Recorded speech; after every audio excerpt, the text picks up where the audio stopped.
Hey, what's up, Internet? If you're just joining us now, welcome to the shittiest day of the year. Yeah. Hopefully, you didn't get as hammered as I did. And hammered usually is a good thing, but not in this case. So, right now, I'm long 275,000 shares of UVXY, trying to make a penny. It's my life right now. It's fantastic.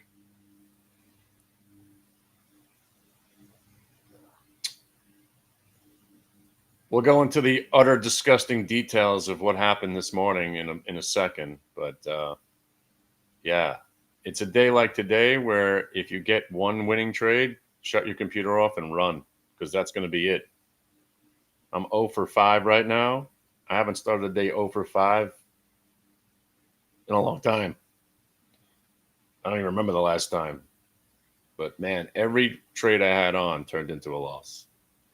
And I'm assuming this UVXY trade's going to turn to a loss too. But man, this is some choppy bullshit going on right now, my friends. And it's important to understand you're going to have days like this. There hasn't been too many.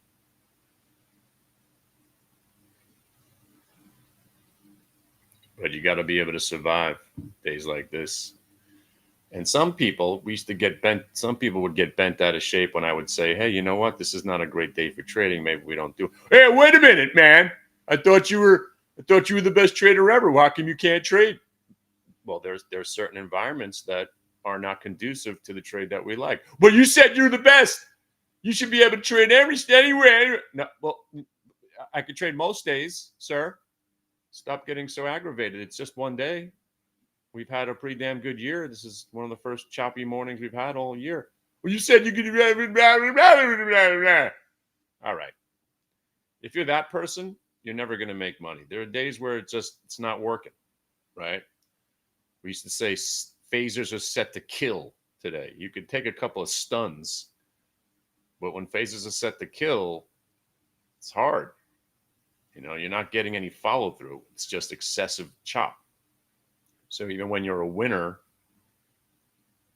you go to milk that trade, it not only becomes a bad idea, or you take a winning trade and turns into a loss, kind of like what we've been witnessing so far today, which is this rigatoni, which hammered me. I got a faux show bro VWAP break. Here I'm thinking, let's go. I added to it and it crushed. And I was like, all right, you're going to faux show bro me again? All right, faux show bro. I buy it. And I got slammed. And of course, this faux show bro I didn't participate in because that's the kind of day it is. And then you had ASTS, which was pretty freaking hurtful. And again, this is partially on me. I chose to add to positions today for the first time of the year. I usually sell the first move, take my profit, and then giggle my way to the bank. No, but today I was like, you know what? I'm going to hang in there. I'm going to buy more on the way up because this thing just did a 1 minute multi-day VWAP reversal, the trade that never fails. And it didn't. So why did it roll over and die with me in it? Because I stink. So I got a little bit here, bought a little bit here, and then it broke 70 and a half. And I'm thinking, here we go. And it did go. So I'm thinking 72.50. And then next thing you know, smack, smoked, destroyed. I'm destroyed. So that absolutely lit my ass up. Normally, I'm a 1 minute multi-day VWAP reversal winner. I'm taking my profit and saying, hey, that trade always works. And it did. But I chose to add to it up here. And that was a freaking really terrible, horrifying choice, as well as my open trade, which I decided to short because I thought, all right, little pullback, little rollover, let me get short, then it breaks 8, so I add to it, and then it faux show bros, and I'm forced to cover for a loss. So that's the kind of morning it's been, and even this UVXY is turning out to be a loss. So I'm basically 0 for 6 right now, and there's going to be a point where I'm going to have to call it because it usually gets worse for me. And it's just when you're not feeling it, it's not even not about feeling it today. this market sucks this morning. There has just been excessive chop. And it was amazing that I chose today for the first time, maybe in the last, I don't know, 10 years, where I didn't take the quick money. I'm all about the quick money. Hey, free money. Let's go. This trade always works. All right, here's your $400. Let's take it and move on. Nah. So this time, the first time in a long time, I didn't take my nice, quick $300-400 profits. I turned them all into $2,000 losses. Sick. I'm a very, very, very, very cursed person. That's why it's not me, it's the trade. You don't want to follow what I'm doing. You certainly don't want to be following me today. But if you took the quick profits, none of this is your problem. This is my problem. You see what I'm saying? That's why it's best to learn what to do, and then you could adjust your risks on your own, because everybody's risk parameters are different, right? Because, man, these trades, they worked. I mean, that rigatoni trade, it worked earlier. I got exactly what I wanted. Fake them out, shake them out, fake them out, shake them out, and then a fake them out, shake them out VWAP break. And I just got very excited. And I saw the orange line up there. I'm thinking, let's go. And I got freaking hammered. And I should have taken my loss. I should have eaten the whole thing right there. But I was like, yeah, let me go see what happens. Well, hopefully it'll hold the 31.78. Nope. Well, hopefully it holds the 31.43. Nope, nope. And then I had to dump it right here. Got smoked.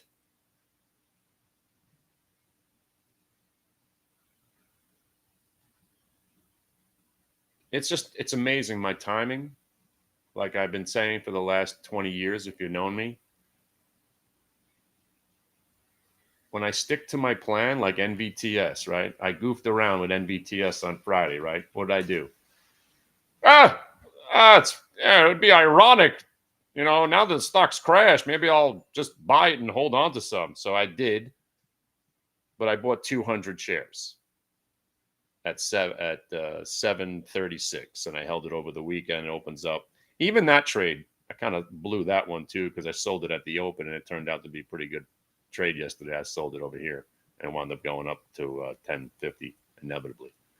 But if I would have bought 17,000 shares at $7.30 and held that over the weekend, this company would have went out of business. That's my luck. I take small size, I do my quick hits and make money. Anything else I do is wrong. It's very, very strange. Take my size up, that trade ain't working. And it's not that I, freak out because I have more size on. It's just I seem to always ruin trades when I add to them or take a little bit more size than I normally would.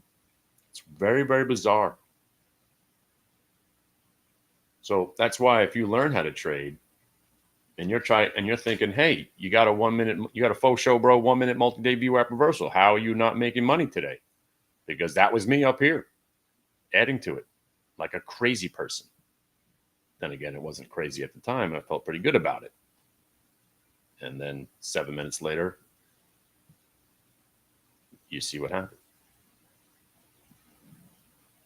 So now I'm going to eat a bagel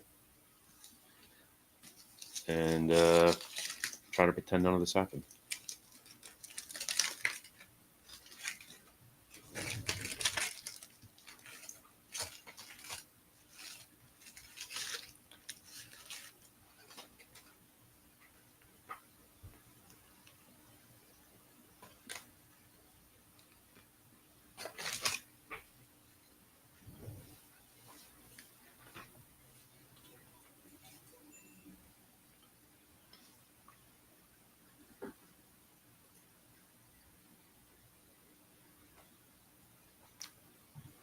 Wow.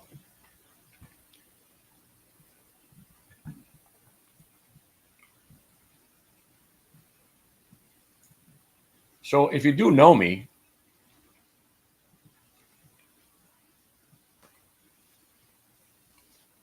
you know that I have a hard time pretending, right? So when I'm having a bad day, everyone's going to hear about it. And you can learn from it. And also, if I don't talk about it, I'll get a tumor. You got to let it go.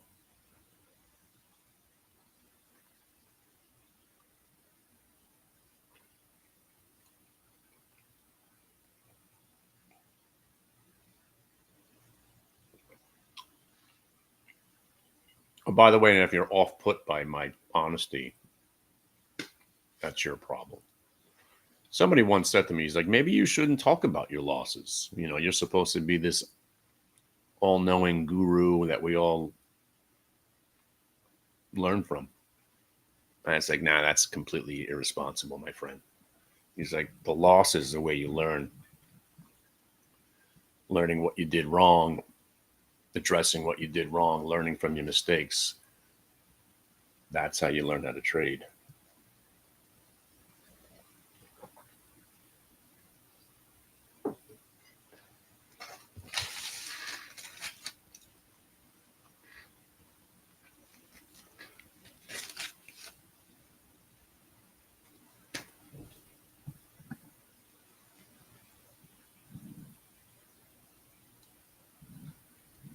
So here's one that was working. Let's see if it's still working. Well, nope. But hey, there you go. If you followed the rules on this one, you actually made money, right? Well, the last one worked. Faux show, bro. It got to where you wanted it to go. You sold it, and then you're forced to sell the rest. Not bad, but this is what I'm saying. You're not getting that follow through that we're normally used to, where you come out of these patterns, usually rally back to VWAP and then break and start ripping.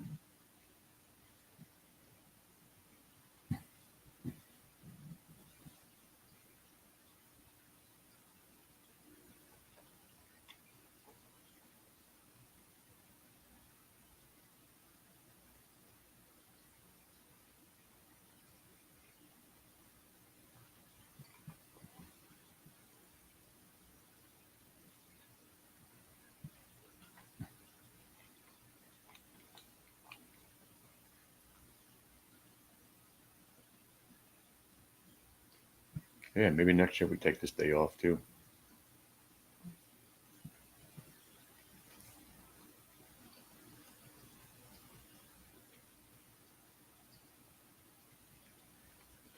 Actually, that probably has something to do with it. Maybe lack of volume.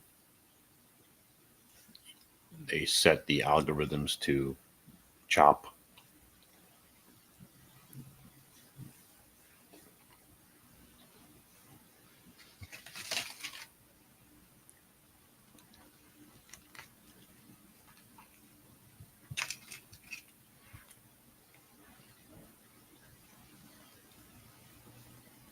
I wish the market was closed today. It should be. It should be closed on Veterans Day. It should be closed on Election Day too. It should be closed the day after the Super Bowl as well.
More importantly, is anybody watching Pluribus?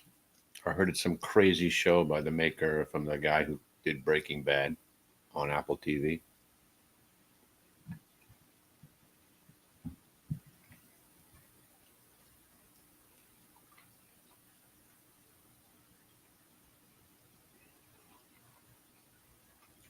Yeah. I heard it's crazy. What is it? Supernatural? Uh-oh. I just spotted something going to happen.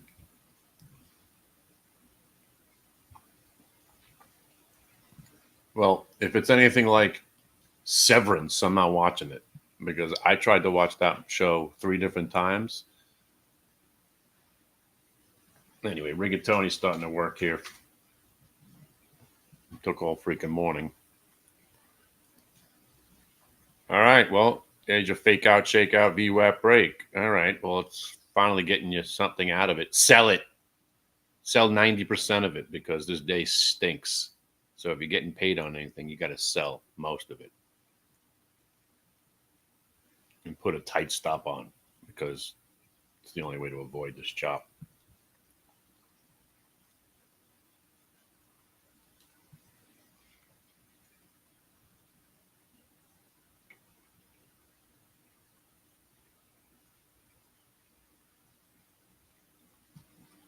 Breaking Bad, but end of the world vibes. Yeah, I kind of got a sense of like that Julia Roberts, Ethan Hawke show where the electric cars come to life and try to kill you. And then, well, the power went off. They were in that house.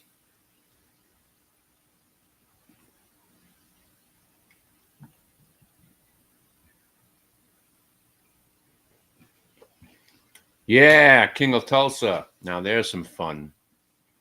And Mayor of Kingstown. Anything that guy makes is great. Taylor Sheridan.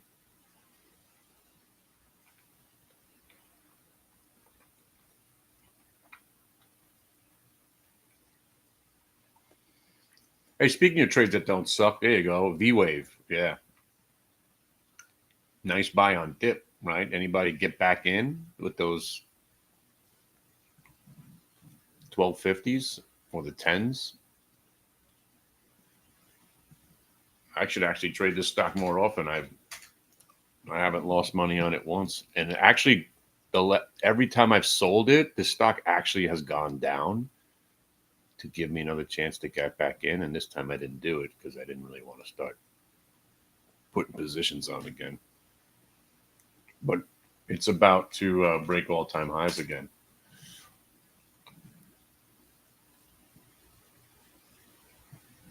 But very, very good dip buyer.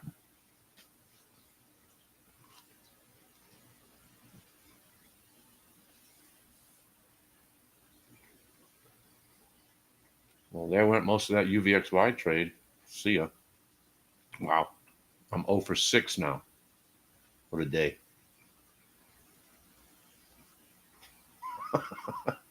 Wow.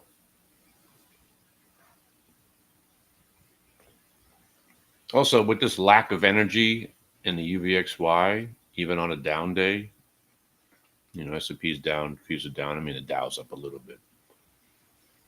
UVXY is telling us that this market's never going down. Ever. It really is.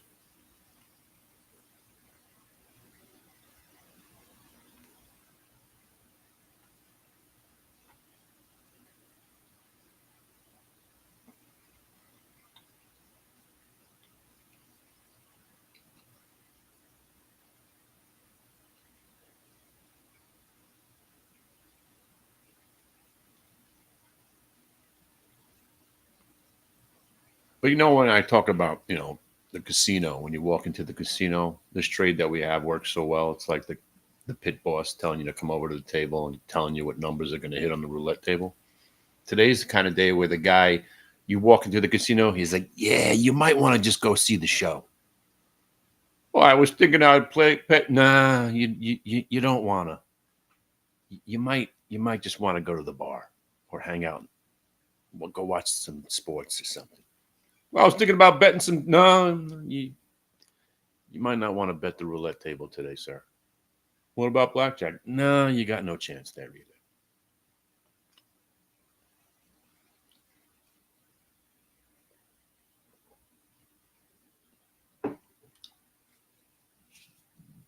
But if you finally did buy rigatoni, right, and you got yourself a faux show bro VWAP break, like I said, sell most of it now. That last attempt to sell off, that's your stop, right? And if you use the proper stop, you're still in it, right? So it's a top print. It almost got you. So now you have permission to actually hope. So now if it comes out of this little flag, you should get a move to the high of the day. And if you break the high of the day, you finally got something that's trending.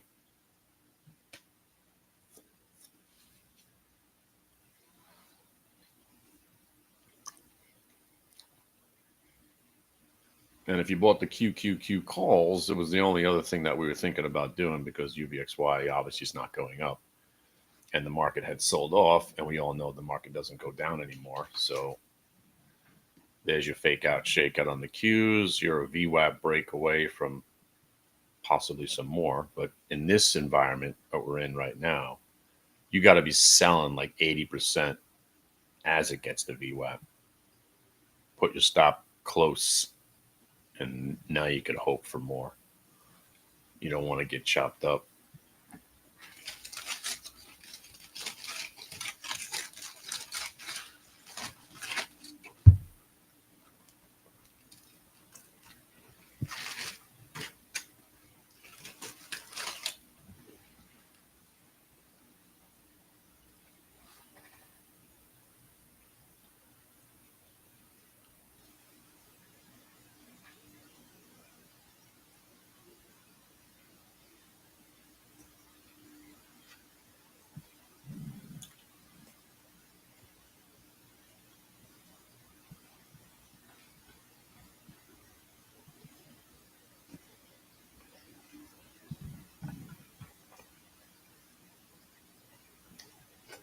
No, I like to buy the fake out, shake out back above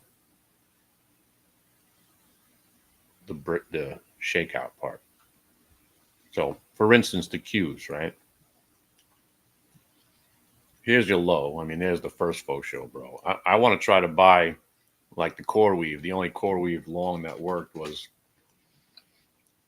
under 90, fake them out, shake them out. I'm buying the spot right here, anticipating VWAP retrace first. So I'm trying to get a head start on the trade, and then if it breaks VWAP, you're getting paid a lot more. You still can buy the VWAP break, but today's not the greatest day. That's why I try to get a head start. For instance, here, fake them out, shake them out. You're a buyer of core weave already. So now you're in this move here. You're buying it. You're still a buy. Now, on the good days, which today kind of not so far, you faux show, you get back to VWAP, you consolidate there, and then you break. Today, we're just getting chop. But if you get a head start on the trade, see, I bought the breaks today, and that was sort of not good. I mean, I turned winning trades into losing trades, which is on my. It's again, it's my fault. But yeah, this core weave is already a buy. So now you're looking for it to break this triple top, revert back to VWAP, which would still be a sell. On the way there, you're selling 92.50 because that's where it broke down from. And then if you get through 92.50, you get the full retrace. And then remember, the algos do a lot of work at the VWAP.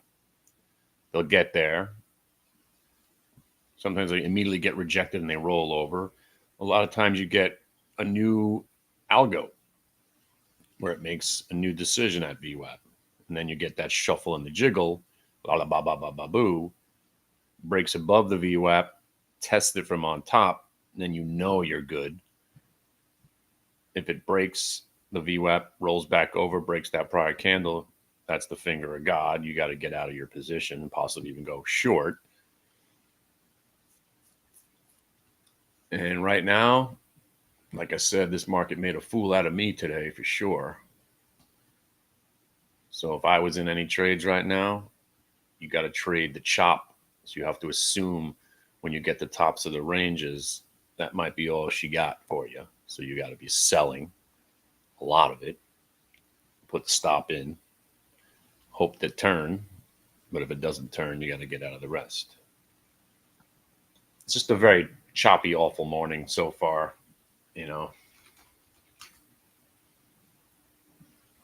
This was actually one of the better trades because it was a gapped up stock that broke VWAP at the open. You got paid, and then you got confirmation of weakness. But that confirmation of weakness now.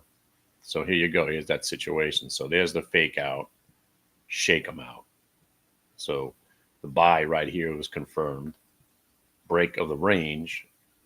VWAP retrace. Break. Pulls back. Holds. Now you got, if you were long NBIS, you definitely are staying long now.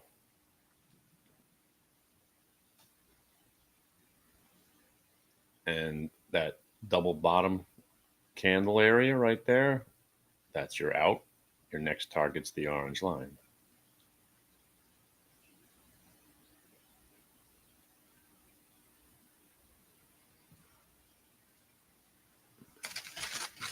Yeah, it's a lot more fun playing shuffleboard on the Lido deck today.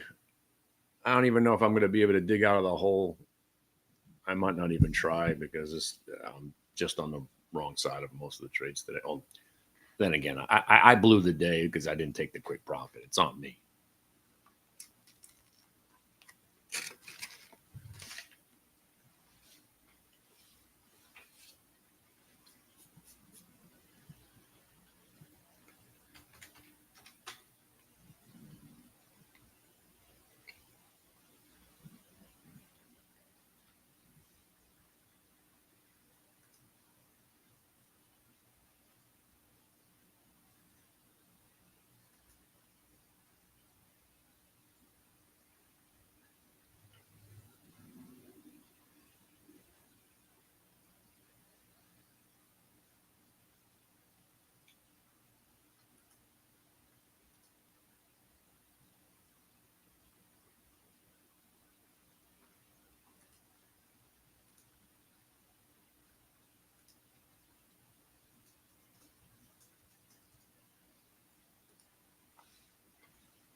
See that rigatoni move?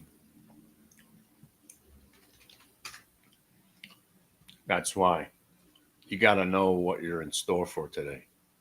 If you don't take your profits today, you're going to give them all back and then some. So it's a little different today. Phasers are set to kill instead of stun.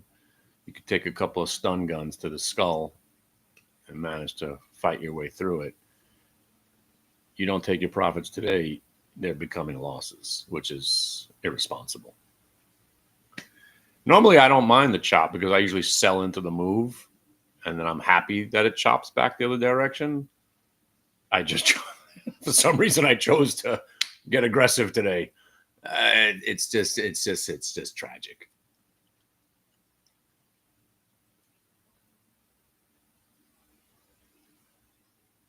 But it's only one day. I mean, this has been the greatest year of trading in the history of mankind. Last Friday was legitimately the best. It was a faux show, bro, holiday. The entire market faux show, bro, across the board. One stock after another, after sector. It was like a rolling faux show, bro. And you're witnessing why I'm staying out of this freaking market right now. See that? That right there.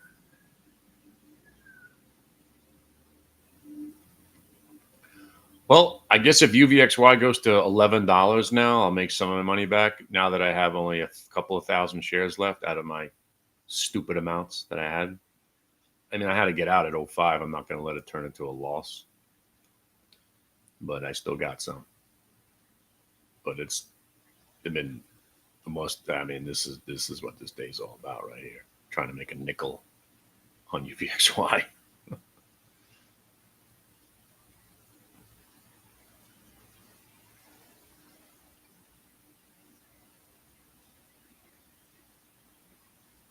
But there you go, rigatoni. That is what this day has been all about. If you don't take that money, you're going to give it all back and then some.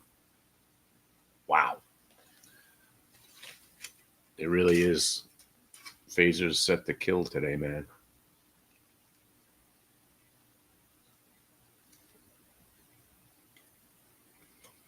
Speaking of rigatoni, you know what I just witnessed? You know what I just saw in the corner of my eye? Rig is at $4.30. Last time I saw the stock was $1.80. Wow. This piece of garbage actually. Wow. That's actually a pretty monstrous break there. Get ready to short this thing in the next couple of days. Every time the stock's tried to break out in the last 20 years, it's given it all back. This time is different. Uh-huh.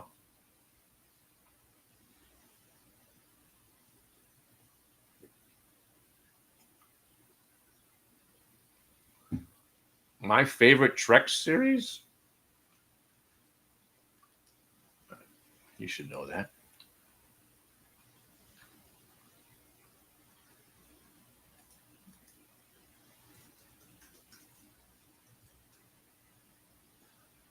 There is only one.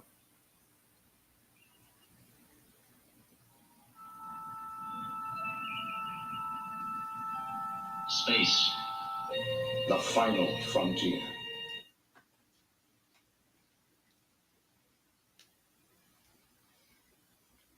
I'm a Shatner guy.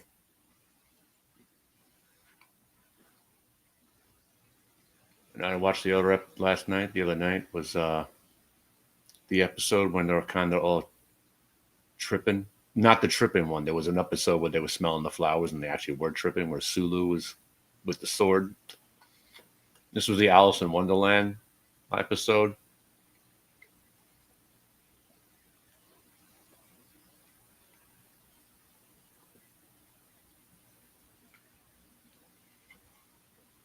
But fast forward 3,000 years, I love Discovery.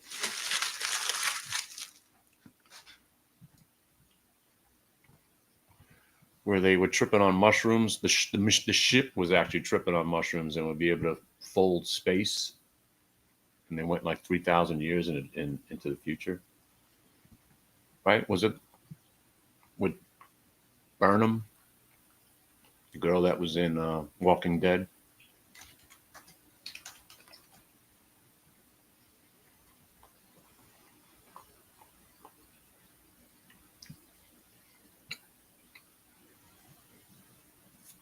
I like most of the Star Treks. I didn't watch the series with the Ferengi and all that. Kind of didn't like it. All the Picards were great. The new Star Trek's pretty good also.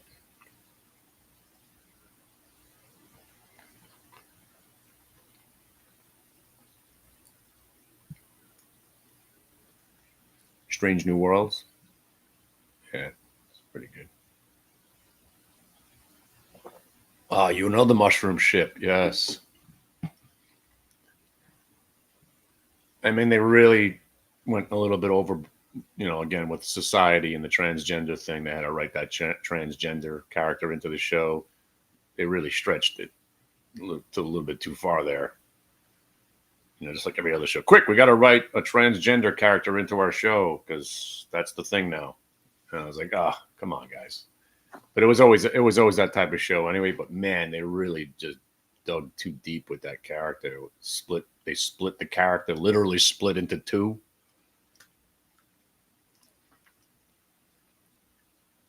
It was a little weird for me.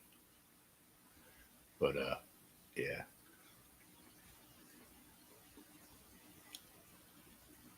I could watch the old Star Treks any day. Because it also brings back my childhood sitting there with my dad watching it on Channel 11.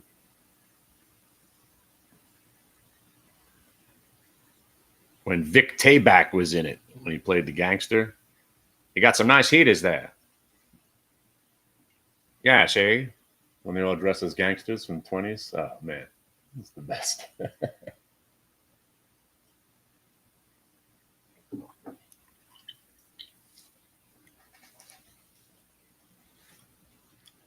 I love all the movies, too. I don't care. I love the whale one. Everybody says that was the worst movie ever. Wrath of Khan, Search for Spock. I loved them all. I even liked the first movie. We are Beeger. I thought it was cool.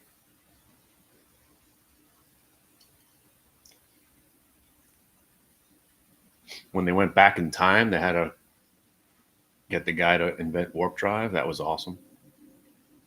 When they went to the Nexus with the guy from Clockwork Orange, awesome.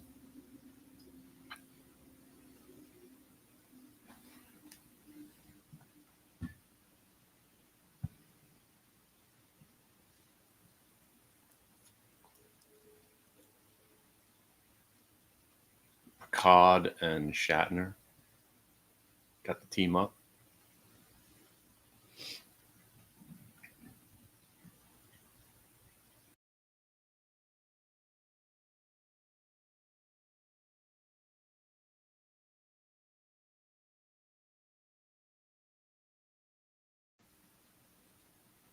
All right.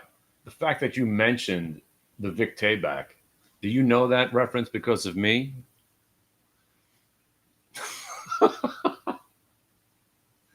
Because I've been saying that for years. I was like, why is James Brown singing about Vic Tayback? The Vic Tayback. That's funny. You probably got that from me.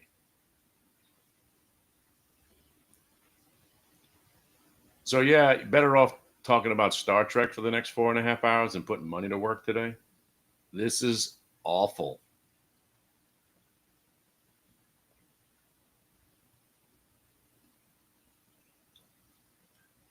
And that Shatner, which was awesome. I met Nichelle Nichols. I was wearing a T-shirt with her face on it. She got a real kick out of that. Shatner told me to shut up and sit down, which was awesome. I was late to the Q&A. I came into this auditorium. Everybody was already seated, and he had just started talking. And I came in. I peeked my head in the door, and Shatner yells at me, "Yeah, you're in the right place. Shut up. Sit down." Woo. And then when I got him to sign my autograph, I told him to sign it. Kenny, get a life. You know that reference? When he was on Saturday Night Live. I've got one thing to say. Get a life.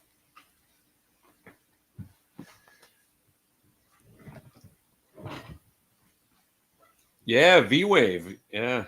It's one of my only swing trades I got right lately. It looks great, actually. The V-Wave. Once you get over 15, you could really get something going here. Plus, every dip has been a buy, which is very, very super, super bullish.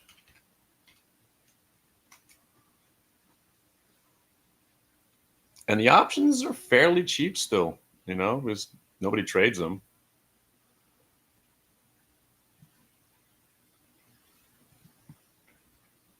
We bought the March 1250s. This all started with remember that? I mean, I could not believe how cheap these options were.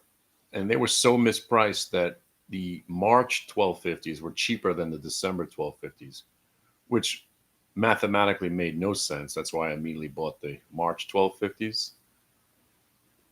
When this thing first came out with options, they were completely mispriced. This thing looked like it was a coiled spring ready to rip. The $10 calls were 20 cents. It was insane. They went to $1.80 the next day. And the stock only went up like 60 cents because they caught the anomaly.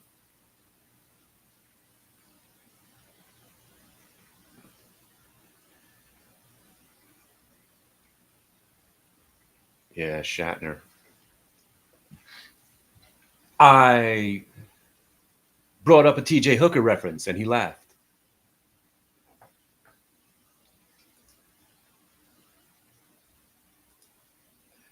But I could say I've had some good run-ins with famous people. I was always in I used to do baseball card shows. I met a million players, and I was in the TV industry for a while and working on award shows. I met a lot of cool people.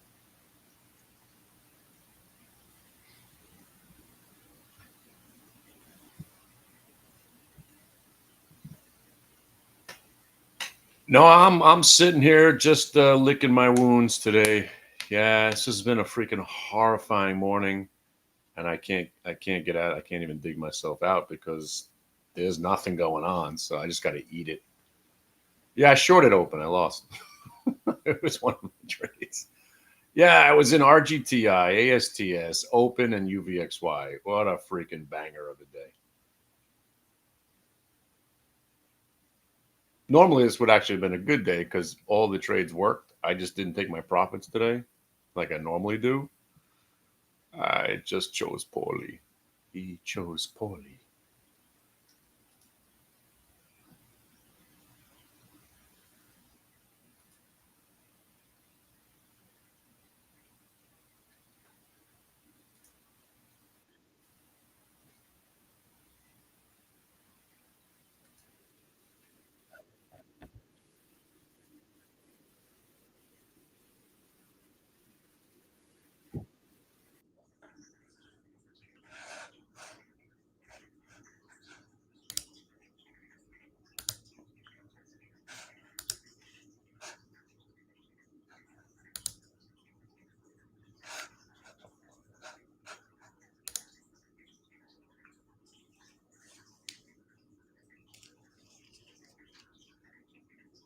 Best $20 I ever spent right here.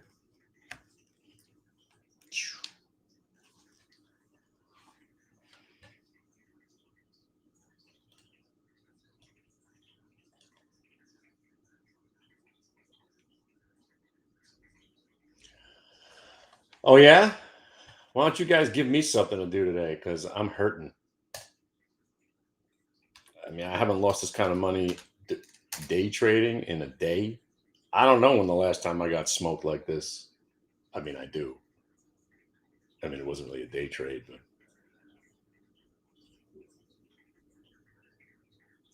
I never lose this type of money intraday. It's amazing. It is kind of amazing. I don't know whether you guys believe in the afterlife, but I hope something exists so somebody could explain to me why all this stuff kept happening to me. Maybe it's the aliens fucking with me. I think that's what it really is. It's got to be.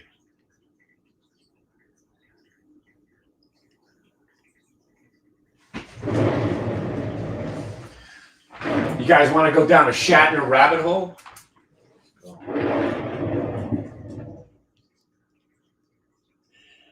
Get alive. I set face to the sun.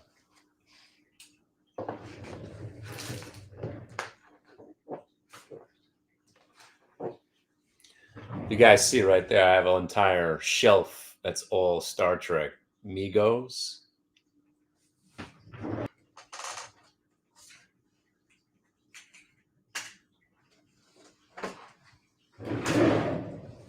Original Spock. Kirk socks.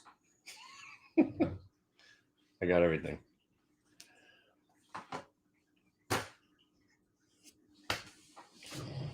What I don't have is any money today. It would be nice. I mean, right now I'm over 6. I've told this tale a bunch of times. I once won 0 for 15, right? But my losses were small. And at the end of the day, I hit a couple of good trades and basically went like 2 for 17 on the day. But it turned out to be a pretty good day because those last 2 trades were awesome. I don't know if I'm going to be able to dig out of the hole today because my losses were substantial.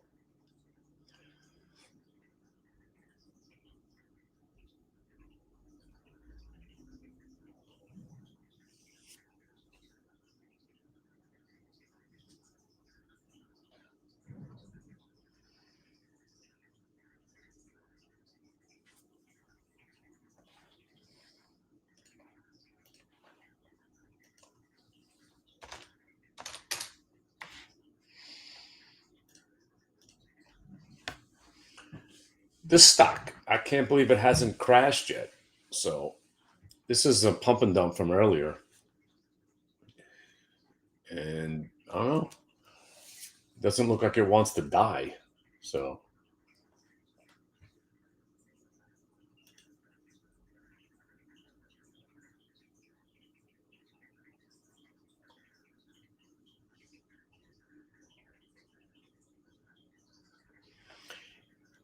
if you are to start yourself or a kid on Star Trek, the original series, I don't know if the nostalgic notion of it will translate to a new kid, but it's such a great show and so well done for nobody would appreciate that it was made so long ago. That's what's so cool about it. But and there's just so many. I love them. The new Star Trek's good. I think the market's being messed with also because of the half of it being off. Yeah, that's got to have something to do with it. Plus, we've had such a monstrous run. It's a consolidation day. Consolidation is basically chop, and chop is not conducive to what we're doing here. And then again, it's kind of excessive chop. So if you don't know what, again, ASTS was a good trade. I just blew it. Now every time if you're choosing poorly, you're on the wrong side of all this. Sadly, I was on the right side of it, and then I added to it because down here is where I like the stock too. That's kind of why I got hammered. It had faux show bro the other day, so I thought now the earnings came out. Faux show bro earnings report. Oh man, we're definitely going to break out of here. I thought we were headed down. I thought I was ready for a 6-point trade. And I just got shitty luck, man. Everything about this trade was what I wanted to see. Earnings are done. The stock had already faux showed a couple of days ago. We got a faux show on the earnings report. How could this trade fail? And just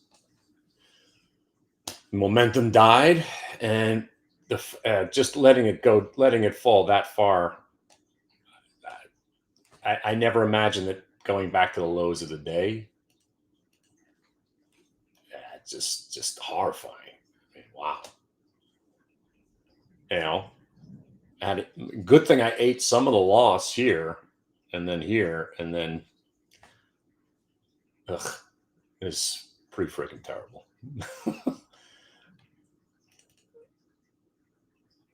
See, it'd be worse if the stock was at $74 now, but it's been a choppy mess the rest of the for the afternoon or the morning so far.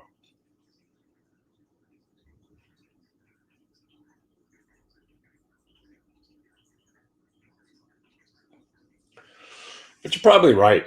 It probably has something to do with the bond market being closed.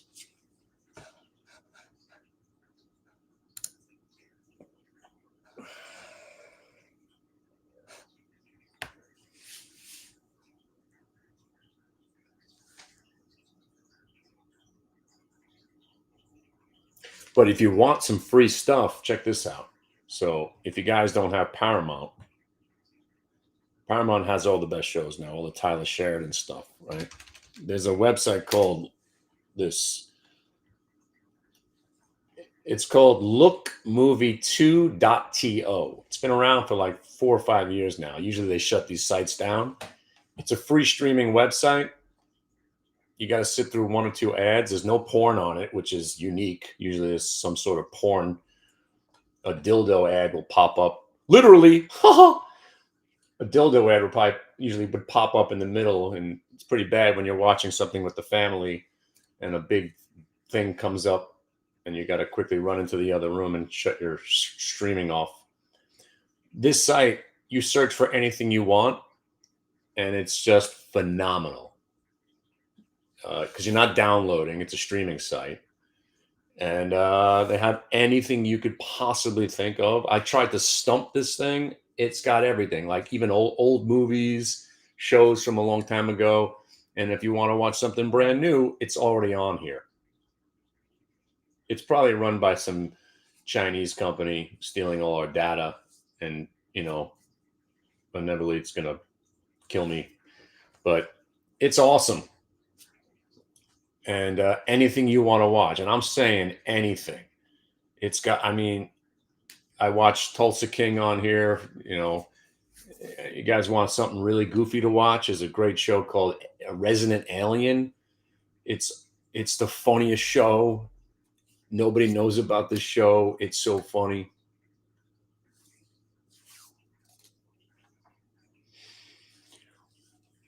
What else was there? I've been watching Tulsa King. Oh, Landman's coming back. So if you don't have Paramount, everything's on here. You want to watch any of those Apple shows, they're on here. So anyway, Star Trek.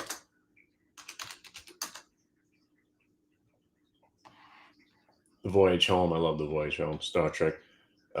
Into Dark. I mean, everything you want. So what's the Star Trek the new series? It's on here. I watch it on here.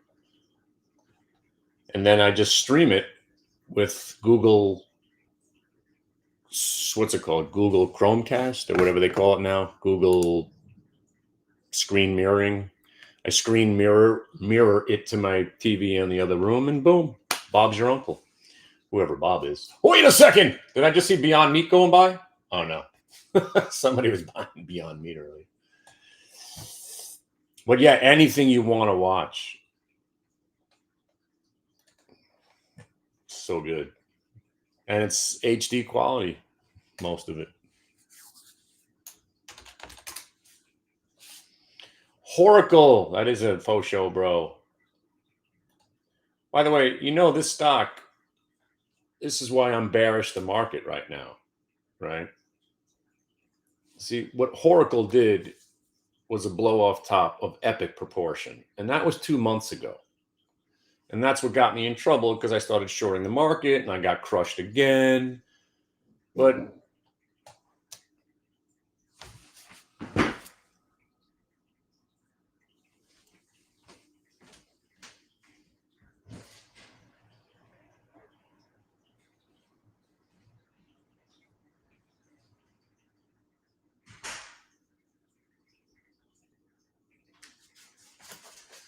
oh, you know what time it is, kids. You know what time it is. What just showed up? That's right. The turkey brine. Because if you don't brine your turkey, you're insane. The best brine ever. Sur le table. Or sur le table. The brine. I do it for like over 48 hours. Kenny and I went way back. He tried to teach me how to trade, but I didn't want to know. Kenny, you're crazy. My Shatner and my Walken sometimes collide. But this Oracle trade, which should have been the trade that changed my life, because I've never been more passionate about a short in a long time. Partially because my father was in it and he's still in it. And I was like, Dad, they just gapped this stock up 38%. Oracle is not the type of stock to gap up 38% on an earnings report. Sell it all right now and short it. This is the end of the bull market. And I was convinced.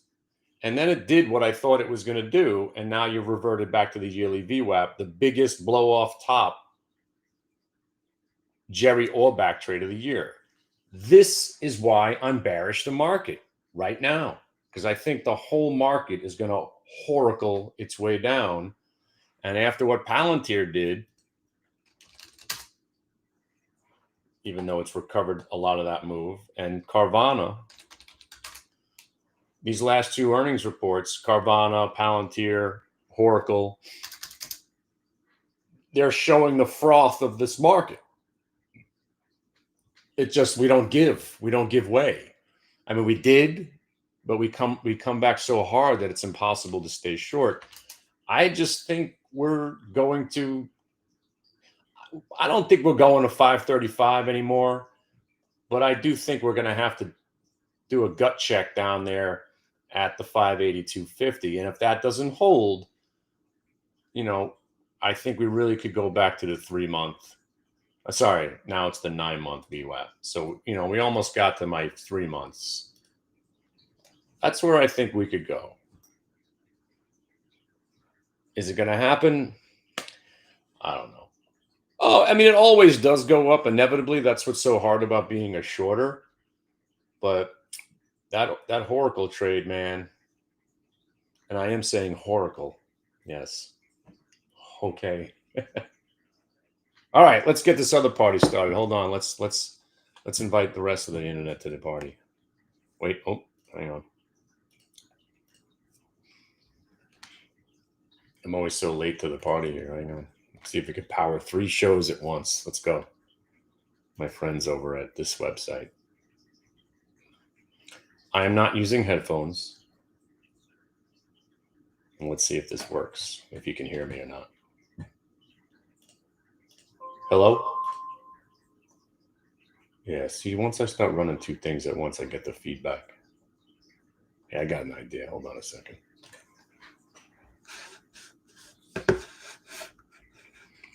Let's see if we can run all of it at once. So I'm just going to have to sign off on the other one.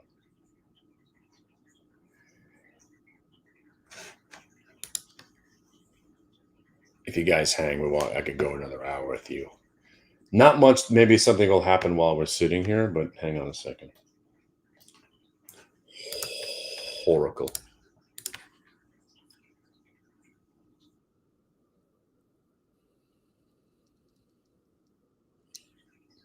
Not too good today.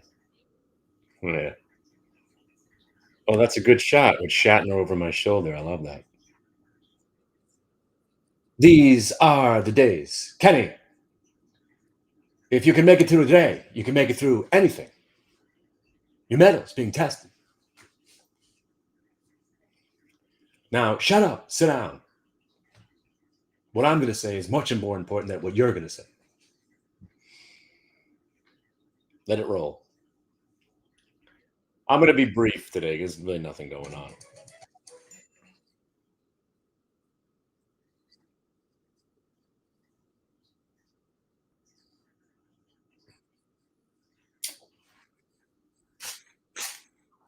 Sucks, yes.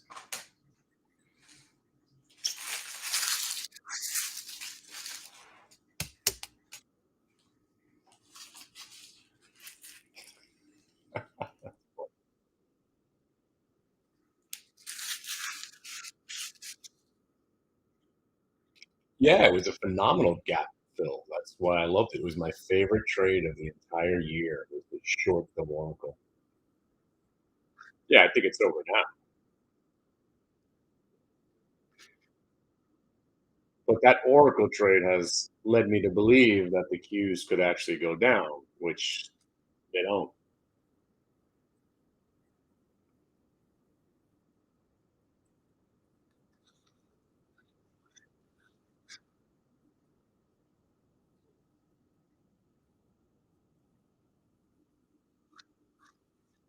I'll tell that story in a second, my friend. 5.0.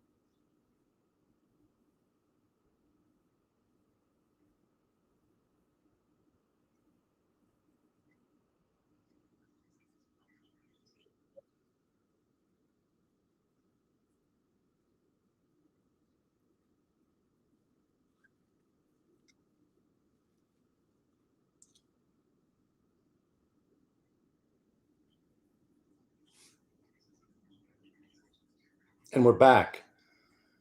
The fun part about this second part of the show here is that it's just me, 2 other people are watching. Kind of reminds me of my Brooklyn College radio show. We knew nobody was listening except people in the cafeteria. We were the mighty 590 AM. So if you were walking in the neighborhood, you could actually hear the radio station. And one of our favorite, Howard Stern was on campus once, and we got him to record a PSA, not a PSA. Well, basically a cart. You're listening to Brooklyn College Radio. Yeah, you and 2 other people. But even if it's one person watching right now, I got something to tell you. Today is not a good day. And I'm very happy to say that out loud because it starts to get a little redundant saying, today was the greatest day ever, right? No, today sucked. How about that? All right, let's change it up a little bit. Why did today suck? Let's learn. I did find my keys. Yes. So why was today not good? Well, it's a combination. It's a combination of what is my bad luck and a choppy session. So this is ASTS. Yes, sir. Boop, boop, boop, bang, boof. So if you guys know and you heard my stories, wish some of these were fake stories of just the most horrifying stuff that's happened to me in my career. You know, even just early as last year in August when I got run over by the UVXY trade, that none of that had to happen. And I was forced out of the trade by Charles Schwab. And I might be digging out of that hole for, well, at this pace, forever. But that's not your problem. I just have bad luck. You know, whenever I had size on a position, it happened to be the one time the trade didn't work. I'd go back way. Let's fast forward to today, right? So I got this trade that works every time, right? And sometimes most of the time, if you have the money, you take the money, raise your stop, lock into the trade, and everybody lives happily ever after. The trade continues to work. Sadly, today I chose to add. So, well, let's start with the rigatoni first. RGTI. You know, I'm a big fan. Got a lot of us into the stock under $2. We crushed it when it broke through 20. Actually got some shorts off a couple of weeks ago. Haven't traded it since. I came in real excited about trading it today because numbers had reported. The report came out last night. Right? Let me get rid of these red lines for you. And by the way, the red lines is what I'll teach you on November 22nd on where to draw the lines when you join the class. So this is why today sucked. And again, it's the trade worked, past tense. And this is why I'm always talking about my style of trading is see the money, take the money, raise stop, lock it in. See the money, take some money, raise your stop, lock it up. You understand what that means? So if you buy something, you start making money, you take some of the money, raise your stop, and now if the trade goes against you, you still come out ahead. That's what I normally do. And this trade was awesome, right? I got a faux show bro, VWAP break on a stock that I like. Nothing better. Earnings came out, stock's down. I'm ready to rock. I come in looking to buy rigatoni. If you don't know what rigatoni, it's RGTI. Been trading the stock religiously for the last 3 years, pretty much. Now, the first thing you should say is, Kenny, how the fuck did you blow this trade? I'm thinking the same thing right now. How the fuck did I blow this trade? Let me explain. You see that orange line up there? All right, that's part of it, right? But when I say a trade works every time, when I say that, I mean it provides you a winning opportunity. You could blow that opportunity like I did today. And let me explain how. So the faux show bro right here. So you fake them out, you shake them out. It breaks a new low, breaks another new low. Then it comes back. And then right there, they try to get you again. Fake them out, shake them out. And then it breaks VWAP and it rips. In this case, you only got a mini rip.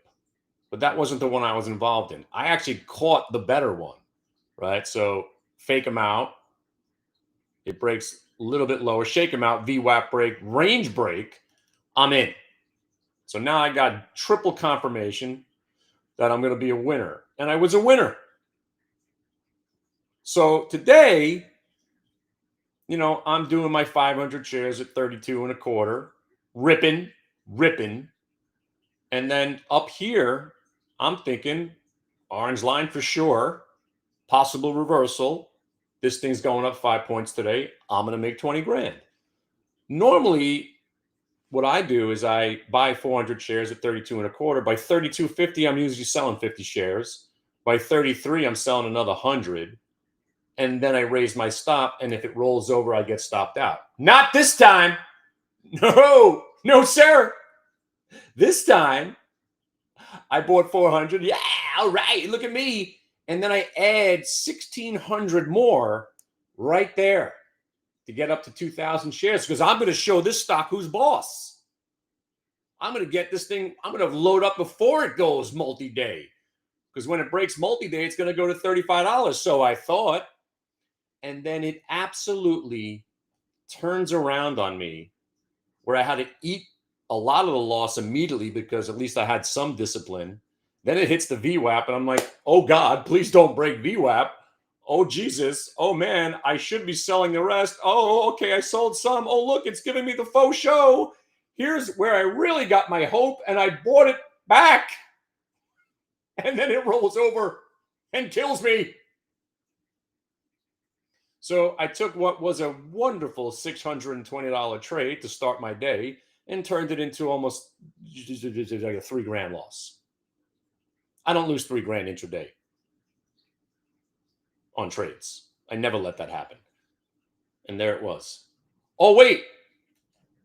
Did I tell you this was some sort of a nightmarish kind of day? Oh, yeah. ASTS. How you like me now? How you like me now? I got me a faux show, bro. VWAP break, 1 minute multi-day VWAP reversal, the trade that hasn't failed in 4 years. How'd you blow this one, Kenny? Oh, I'll show you how I blew it. Because when it faux show broke and broke over the multi-day, I'm buying. Right? And then here, where I'm normally selling at whole numbers, I'm thinking, here we go. This thing's going to 72.50. I'm going to make all that money back that I lost on.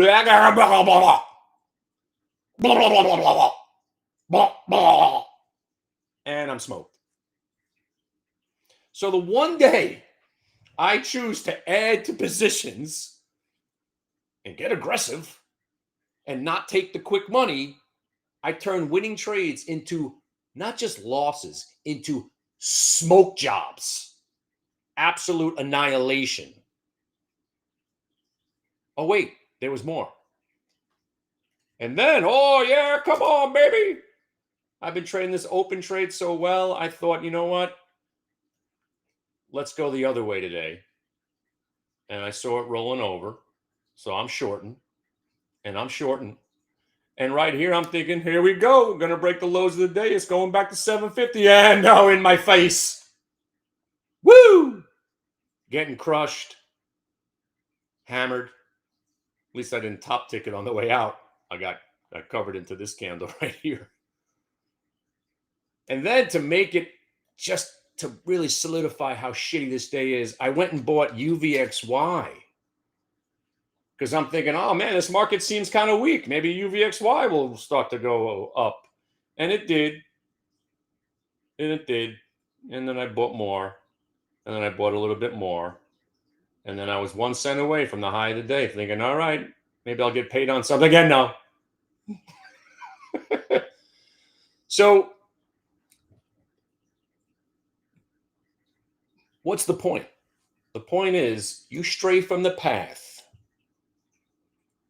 You got something that works. You got a style that works. Do it until you die. I went and changed my pattern today. I just didn't lose. I got hammered. Like I haven't lost this type of money in a morning in years. That's how hammered I got. And it's just so fucking bizarre. And I believe that this is where, whether you believe it or not, I'm cursed. I am the New York Jets of trading. I don't understand. I could have success, but man, when I get some shit wrong, I get it so wrong. And it's spiritual, it's otherworldly, it's demented, it's matrix. It can't be real. But, oh, I look at my P&L. Oh, it's real. It's real. They went that Iceland trip out the window. And it's just unbelievable how unlucky I could be. Because let me tell you, if I would have done this type of trading yesterday or the day before or 2 weeks ago or any other day, except for today, I'd be up 20 grand today. If this was Friday, last Friday, I'd be up $1 million. That's how great Friday was. If you were buying dips on Friday, you got paid. You couldn't lose on Friday. Today, I chose to get a little aggressive, and I got absolutely chopped. And by the way, just to point out one more time, see that rigatoni, right? See, at least, we learned from the morning. So some of our players were buying the faux show bro VWAP break earlier. And what did I tell you? Get the hell out of it all before you get chopped and turned into a loss. At least that one, hope you'll listen to my words of encouragement there, because my losses are your gains. Everything that I've done wrong in my life, they wrote books about it. And if you don't have the copy, I'll give it to you if you come to the website. And by the way, speaking of that, everything's going to be free next week. And hopefully we don't have a repeat of today. I know today's usually it's a one-off. We've been having a pretty damn good year. This day, not good. Again, most of it self-induced disasters. The trades actually did work. I just chose to add and get hammered. But there is a book written about all these things, and it's called Why Traders Fail. And if you want a copy of it, join my website, and I will give you a free copy. It's probably the best book ever written about trading. Not a joke, really is. It's a very short book. All your favorite traders in it. Dennis Dick, JC Peretz, Kenny Glick, and much, much more. And it's just stories about all of our terrible trades and what we did wrong. And when you read it, it's basically every mistake you'll ever make. And it's in a book. And it's a great read, just to know that you're not alone. And what was my trade today? I guess you would call it, I don't even know what this disaster would be called. Over trading? Not really. Maybe over aggression. I would just call it straying from the path. I went and did things that I don't normally do, and I paid for it.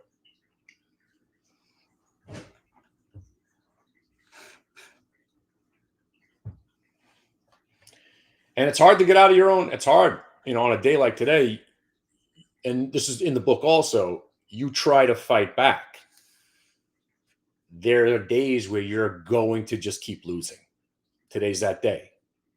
There's nothing going on. So you're fighting a losing battle. Art of war, if the battle is already lost, why fight? Don't fight. You have to now retreat, regroup, and come back stronger. Learn from your lesson, learn your lesson, lick your wounds, come back stronger. You don't keep pushing on a day like today. As much as I'd like to try to make my money back and get revenge on some of these names that have wronged me, that's not how trading works. They'll get you again, and they'll just make it worse. And you just got to own it. You got to eat it, right? And that's part of trading. You got to just accept it, that there are days where you're just going to get smoked. And like I said, it's a combination of a choppy market and me choosing the worst day to get aggressive, probably of the year. I mean, it really is the worst day to get aggressive today. And by the way, speaking of UVXY not going up, it's just another indication that inevitably today, you see how the market got aggressively sold off. But on a day like today, these aggressive sell-offs are buys. But then when you get excited about being long, you have to sell today.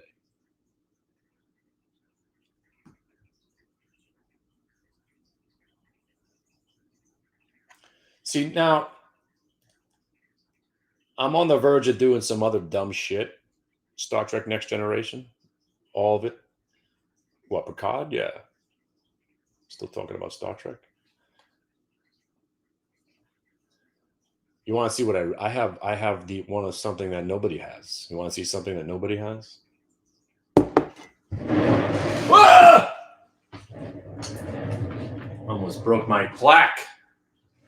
You guys know about my plaque when I was in the record industry. I'll show you something nobody has.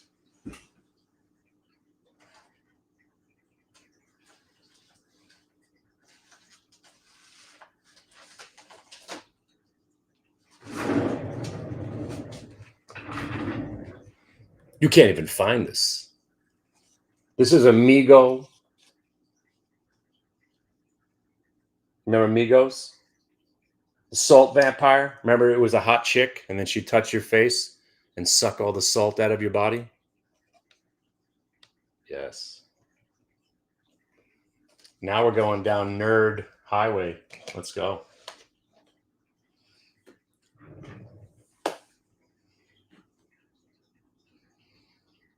So, okay, it actually is happening. So I was thinking about doing some more dumb shit today. You know, I guess I didn't get my fill. So I was talking about this stock, right? It did the faux show, bro, the faux show, bro, the faux show. It was consolidating at VWAP. I just missed the move that I was planning on getting involved in. But you see how it just got back to the top of the range? If it consolidates between VWAP and the top of this range, even though it's a huge candle, and then it breaks, you're probably going to run for the highs of the day. And when these pump and dump run after being dumped, all the people that got short get rehammered.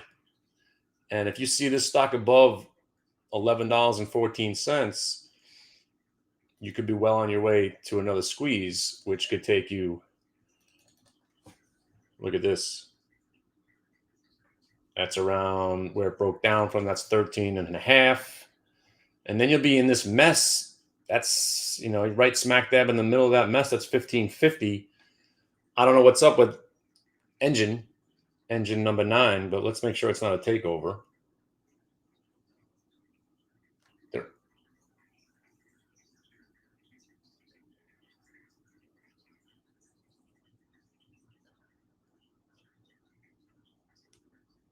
I don't even know what it is. There's 2 names to the company. I don't even know what this is, but anyway, I don't care what it is exactly, but that's some crazy looking chart. Looks like a SPAC that went nuts, crashed, died, rolled over. Andy Dufresne. So, you know, I'm mildly interested. Keep an eye on it because, you know, when the pump and dumps don't get dumped, and it was on the verge of being dumped and they came back and bought it. That was what was intriguing about it. And now you got a VWAP break. So, you know, no harm in watching it for a while. You know, just missed the move I wanted to take. I would have sold most of it, and then I put a stop at VWAP. Let's see if we get a chance at it again, back under 9. But like I said, not much going on, very choppy, and it's a good day to just say, you know what, it ain't happening. Star Trek is good to watch.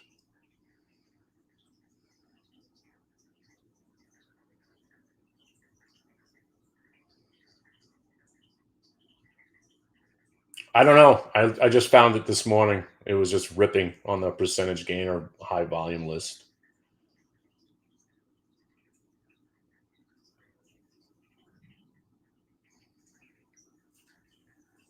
But I got to say something. I hope we don't have any days like this too often. Oof. I'm actually just kind of scared now because we're doing an open house next week. I hope we don't have a day like, you know. But that's what it is. I mean, you have to address reality. You want to live in a delusion where you think every day is awesome. Reality is today. And you got to be able to make it through today. I made it 10 times worse by adding size in the worst possible places. But, you know, again, now this QQQ trade long could possibly save the whole day, right? You got your faux show. Maybe you'll actually get a follow through to the upside. If anybody's long the Qs, you just got quadruple faux shows. So, but on a good day, you'd already be breaking the orange line and ripping. Today's not that day. There's no follow through. right? So that's why if you're a buyer on faux shows, you're a seller at VWAP, like these guys were. You consolidated, you got a new level, and then you got back to the prior level. There's the seller again. Consolidates above VWAP, makes another run. You probably will get orange line and possibly start breaking highs of the day. But my style, the trading style that I normally use 99% of the time, I don't mind a choppy day because I'm usually taking the quick hits anyway. See, in a day like today also, normally what's my complaint? Oh man, I can't believe I sold this thing. Oh, it's going up without me. Much better complaint than getting hammered on everything, right? So much better complaint taking the $600 and should have been a $2,000 trade. In this case, I should have took the $600 and they've turned into $2,000 losses and more on each one of my trades. But right now, if you're long the Qs, looking a lot better than it did for the last couple of hours. But I would suggest, again, same scenario. You got to take profits. Make sure you got a tight stop on. Don't get chopped up.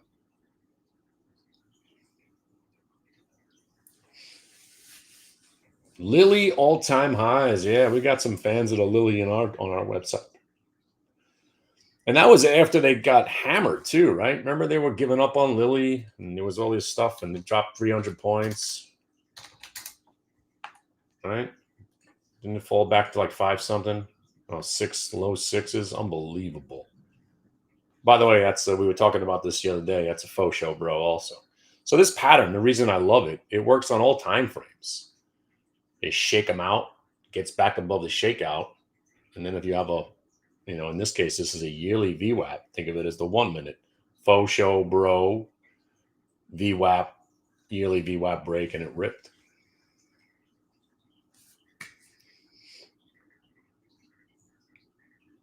Yeah, pretty awesome.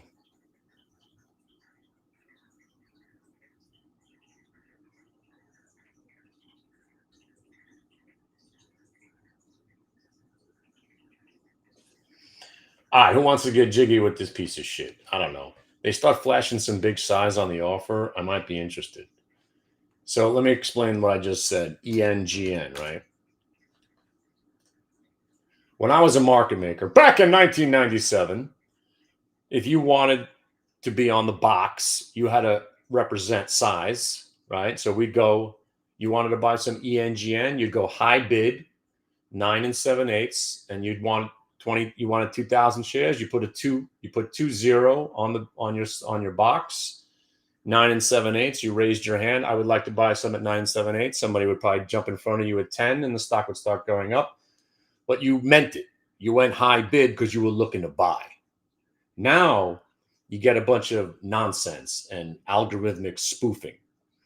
So when you see a big bid building, it's no longer as simple as that idea of, oh, they're bidding the stock. That means there's some buyers out there.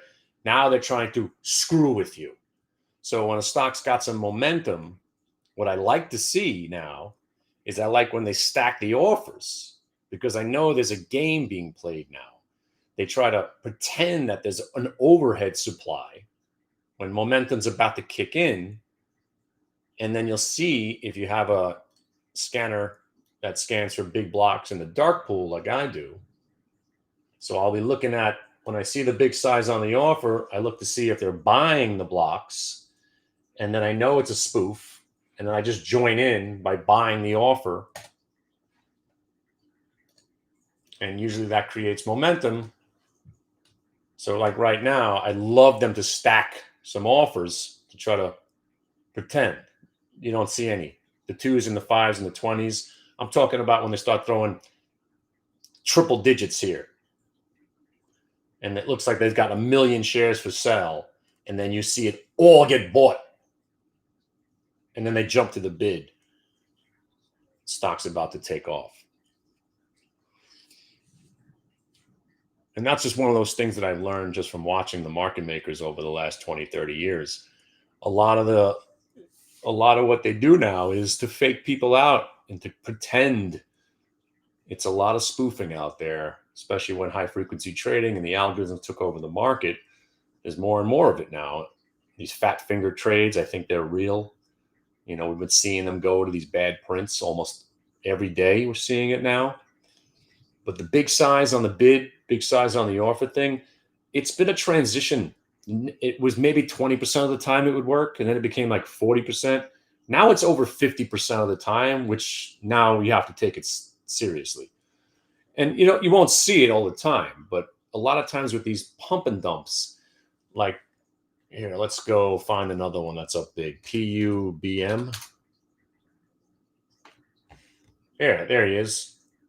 So this he's saying he's got 50,000 shares for sale, right? It's probably a buyer, right?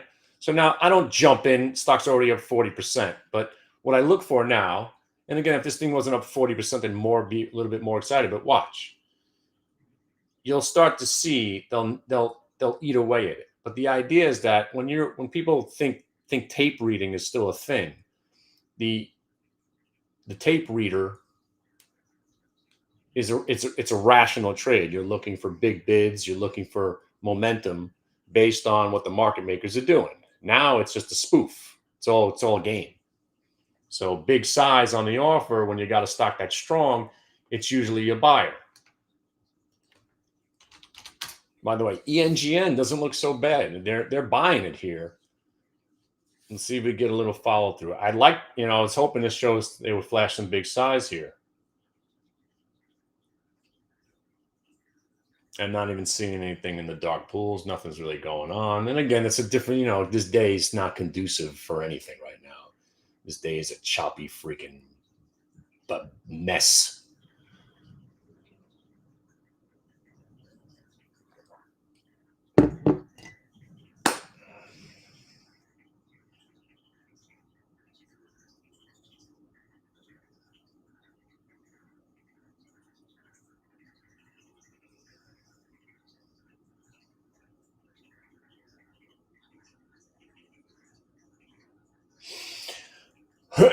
Yeah, and that's it. I mean, seriously, there are just days where you go watch a movie, go watch some Star Trek, do whatever you got to do to get the hell away from the desk.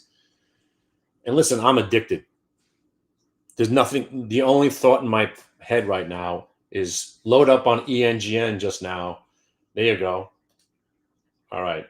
Now, if I was you, sell right here at 35, sold, 38, sold. Don't not take the money, especially after I just described how freaking awful this day is. All right, now you're getting paid if you bought it at 10. Sell some 35, 38. Now put your stop at 10. And if you have a little bit more wiggle room, they just flashed some big size at 10.50. That's good. If we get 10.50 bid, we're going to $11. We got to get 10.50 on the bid. They just flashed some big size at 10.50. Now you want to see this guy flip. We're doing ENGN right now. I haven't seen any blocks being bought, but so far so good on the little consolidation break there. But again, remember, this day stinks. Take the money. If you sold some at 38, good job. I'm not even entertaining the idea of letting it go below 10 without selling the rest, right? Don't fuck around. You can't let anything go against you today because it turns into a disaster.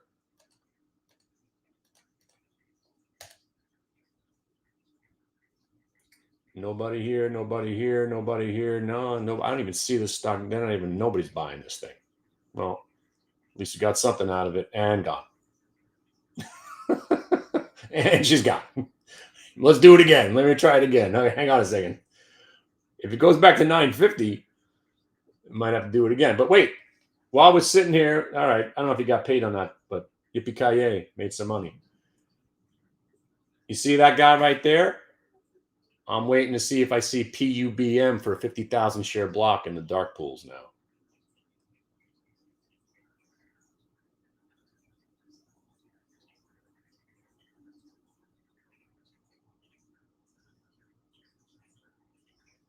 Hey, by the way, this stock finally paid us, right? You got paid a little bit.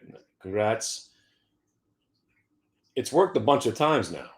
So now if it consolidates, if it still if they hammer it and it goes back to the 950 and holds VWAP, you should think about doing it again.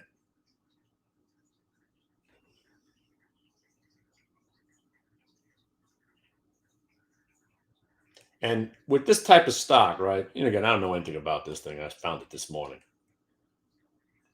Because it hit 1114, it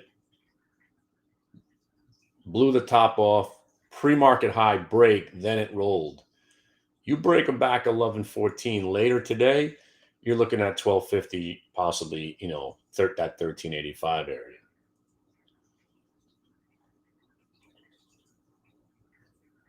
See, that's how I normally trade. See how nice? You buy stock at 10, you sell some at 1038, you sell the rest at 1002, and it's okay. Now I can live to tell the tale. See? It's just, I don't know. I just chose poorly this morning.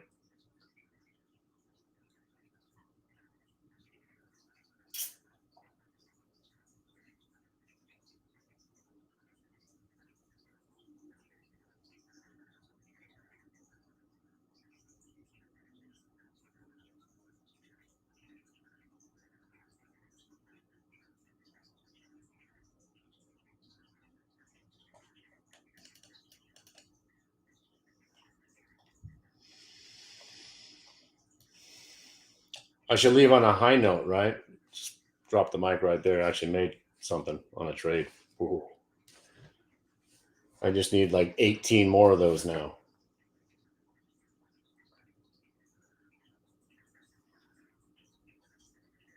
What are you guys looking at? You guys looking at anything? You guys got any questions before I go? Because I really need to run. I'm actually going to go for a run, screaming down the block. I'm going to take my dog for a long walk. I maybe should have thought it out. Do I want to be aggressive where it's not a full, like a real day? I didn't even think of that. I did a lot of shit wrong today. Anybody have any specific questions before I hit the road? You guys know about next week? You guys know about Thursday?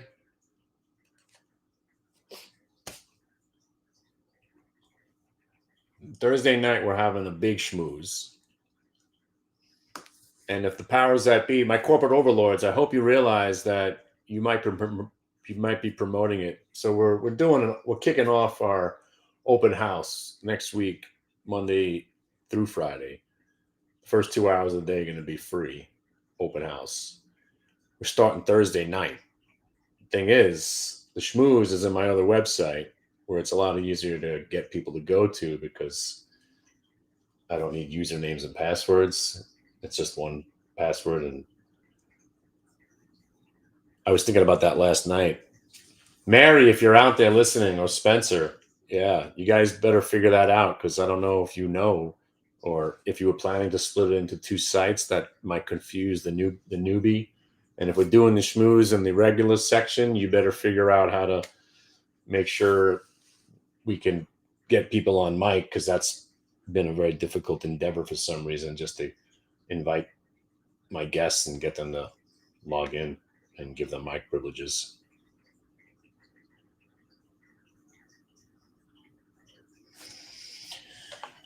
All right, you ready? Let's do that trade again. Hang on a second. I might do it again. Anybody's watching this thing, see that big size guy? He's hiding out there somewhere.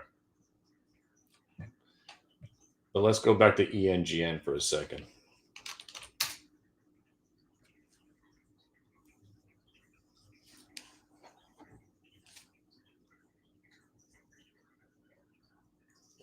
So anyway, let me just finish my thought. So Thursday night, we're getting together. I don't know who our guest might be. I think we'll get Don Corleone on again and possibly an old friend of mine. Surprise guest. Maybe get Brian Shannon, actually. It'd be a good time to get him on.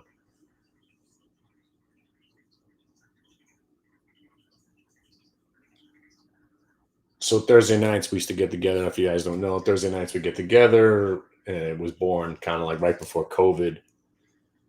kind of weekly options exploration. We'd prepare for what we wanted to do the night before, plan our attack, plan out which options we're going to be buying, because that was when weeklies were kind of fresh and new. And it was good game planning. And then COVID hit. We had nothing else to do on a Friday or Thursday night. And then we started inviting guests, and it became a thing. So it's a nice, good way to meet me and my friend Solid. He usually does the late night session. Put on some Grateful Dead to get the party started. A couple hours of charting and talking about options. I've been talking a little bit more about futures lately because it's been great to trade futures lately. If you're not trading futures with VWAP, you should.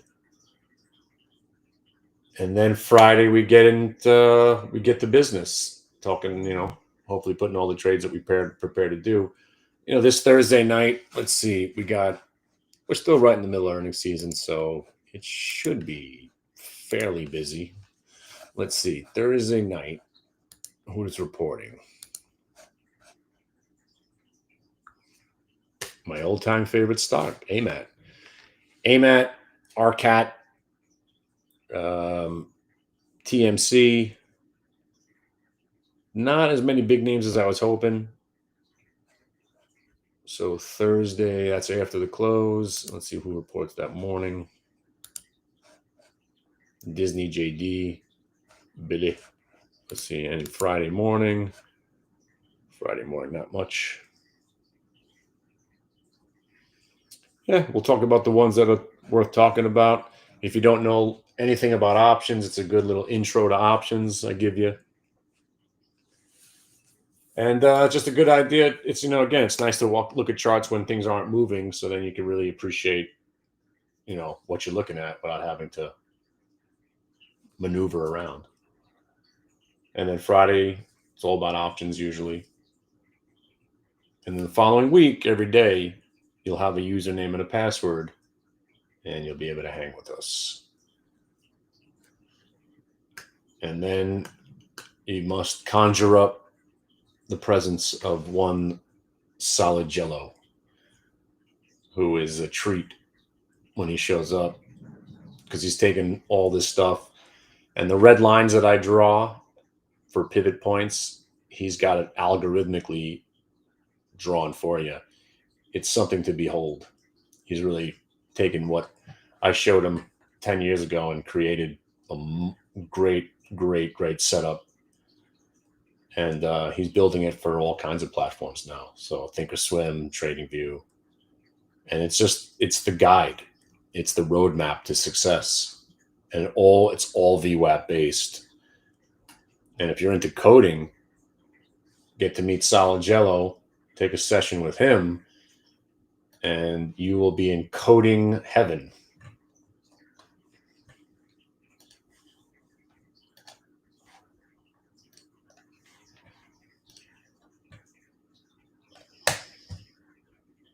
Rumble, yeah. Actually, the other day, it was having a nice day, right? On the earnings report. Yeah. No, I'm just a day trader now. I mean, I don't really have any positions on.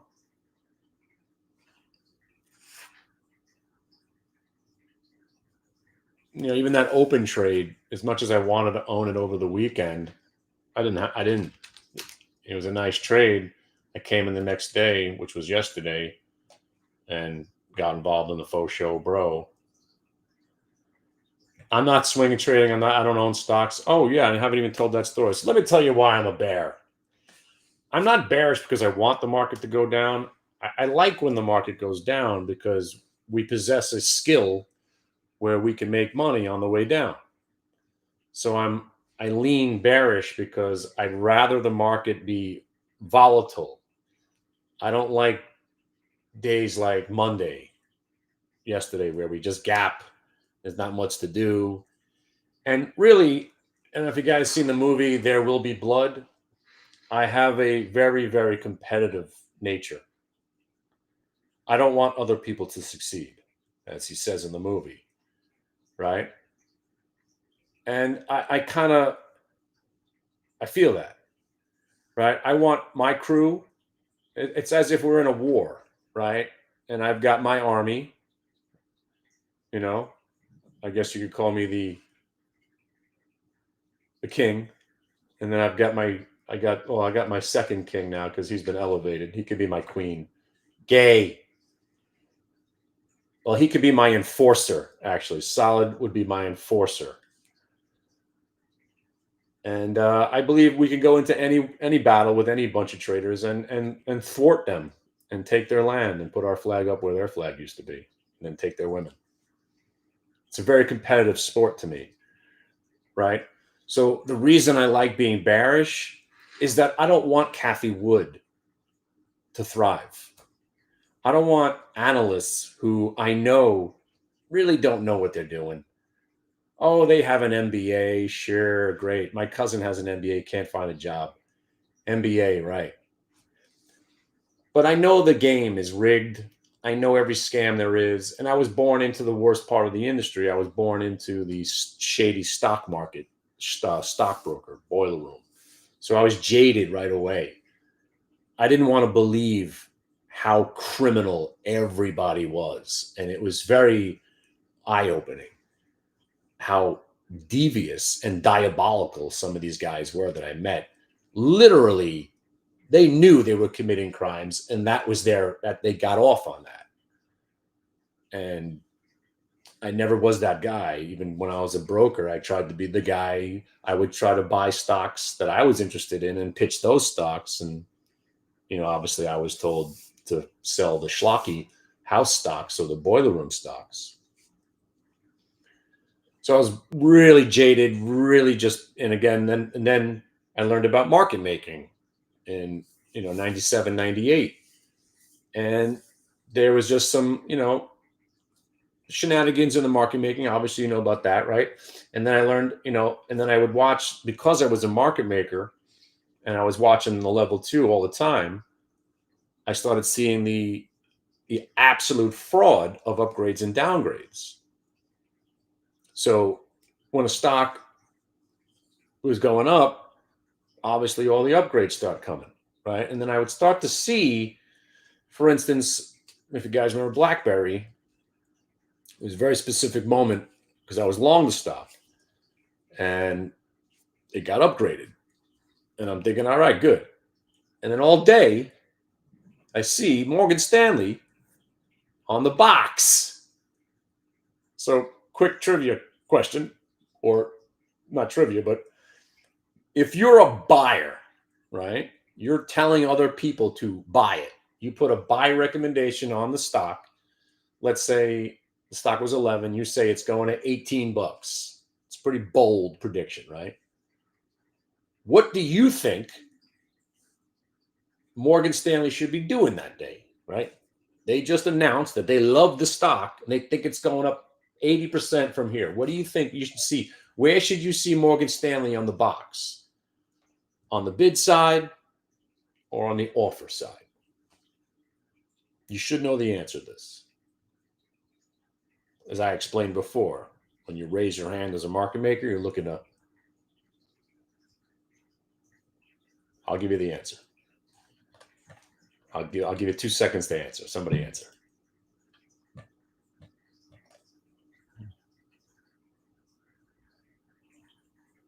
What happened?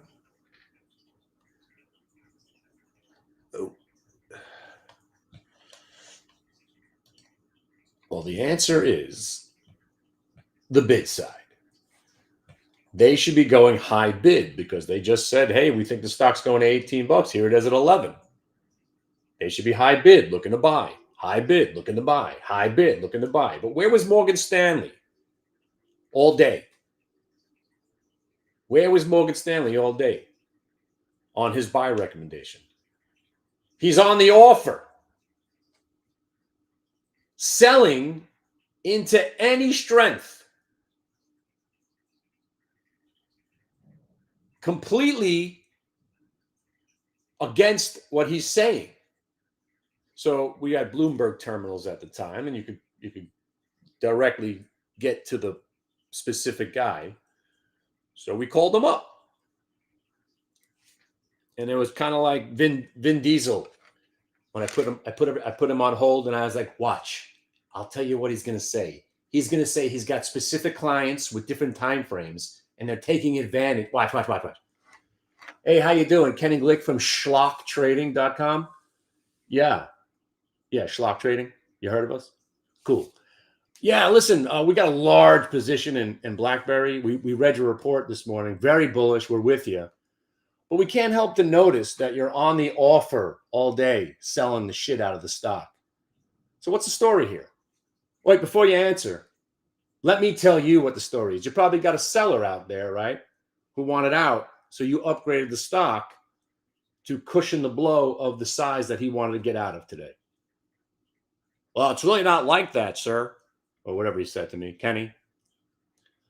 Each of our clients they're taking advantage of the strength that you created because their time frame is different from what your analysts believe, right? That's right. And I'm like, no, but that's a bunch of bullshit. You upgraded the stock to help that guy get out of the position. Click. And they hung up.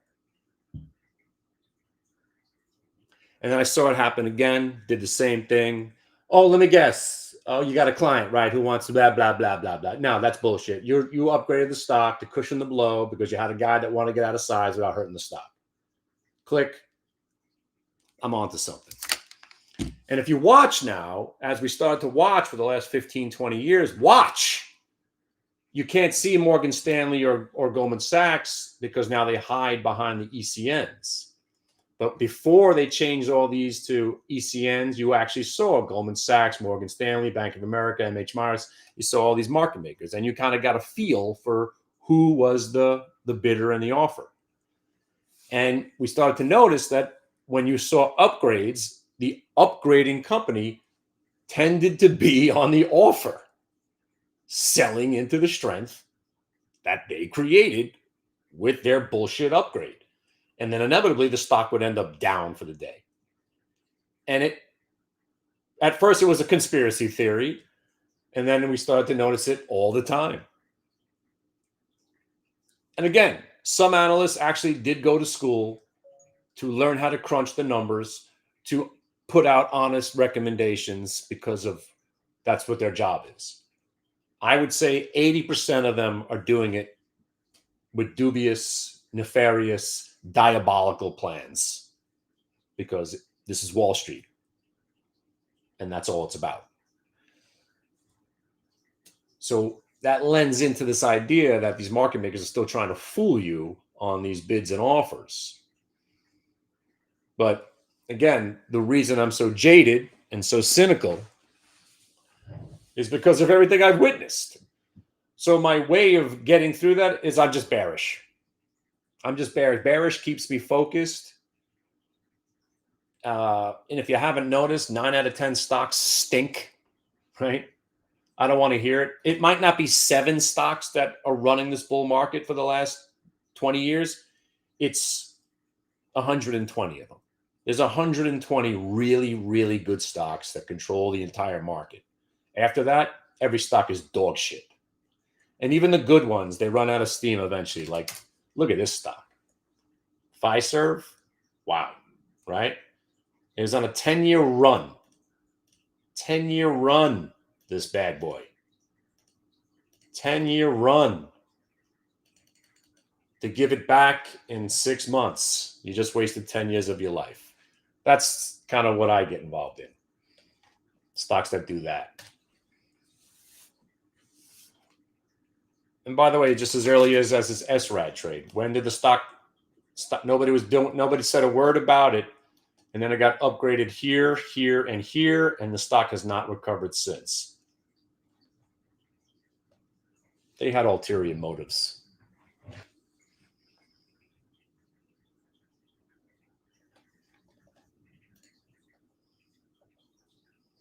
So as far as me being bearish, it's just that I don't own stocks, and I don't like Cathie Wood, and I don't like people that can just throw out buy recommendations and have the stock go up, and they get rewarded, right? Like Tom Lee, I'm sure he's a nice guy, but if you keep saying the market never goes down and the market never goes down, you're a genius. When I say it, nobody gives a shit, but when he says it, Genius!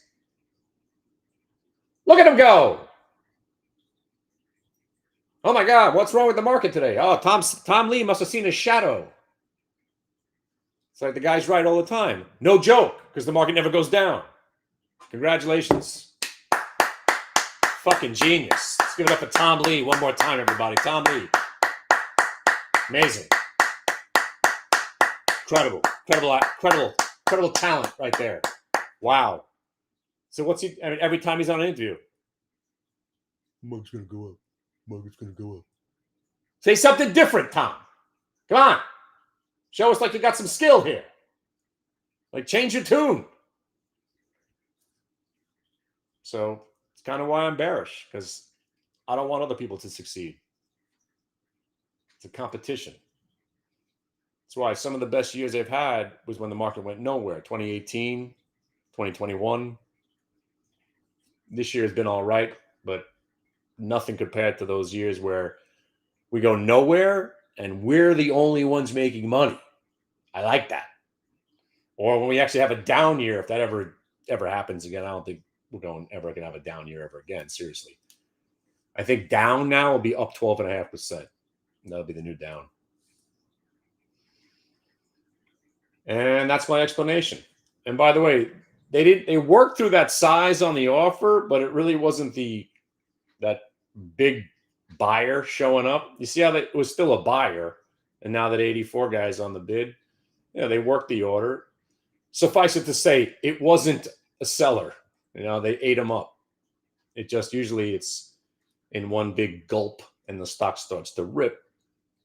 That's the difference today, where this market's kind of just sluggish and choppy. And on that note, that's my story. I'm sticking to it. I'll see you guys tomorrow. I'm going to leave off with my $222 I made on ENGN. So now I'm only down $400,000 for the day. Just awful. All right. Namaste. And I will see you on the flip side.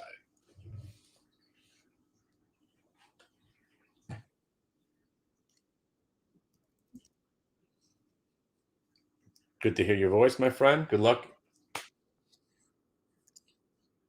You too, bro. See ya. Later. See you guys when I see you.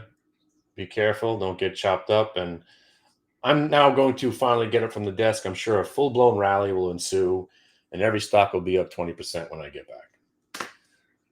Congratulations. Yeah, see, Jeff knows what I'm talking about. He's like, yeah, please leave. So this market could go up. I mean, it's actually starting already.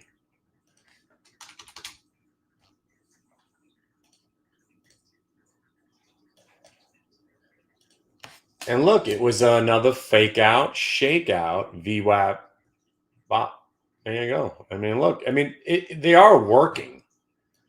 It's just you got to take your profit, raise your stop, and rinse and repeat. All right. So now the real move of the market will happen as soon as I shut my computer, I'm sure. If I didn't laugh, I'd be crying. You're crying. And we get to do this all over again tomorrow. All right. Hopefully we don't have any more days like today. Or me, personally. See ya I'll see you later tonight. Wait, today's still only Tuesday. All right, I'll see you tomorrow. Make sure you get registered for all the stuff. So Thursday night's going to be a good one. See if I get my DJ to show up. Should be a good party. And if you're long in the queues, of course we're going up. Market doesn't go down anymore. All right. See ya.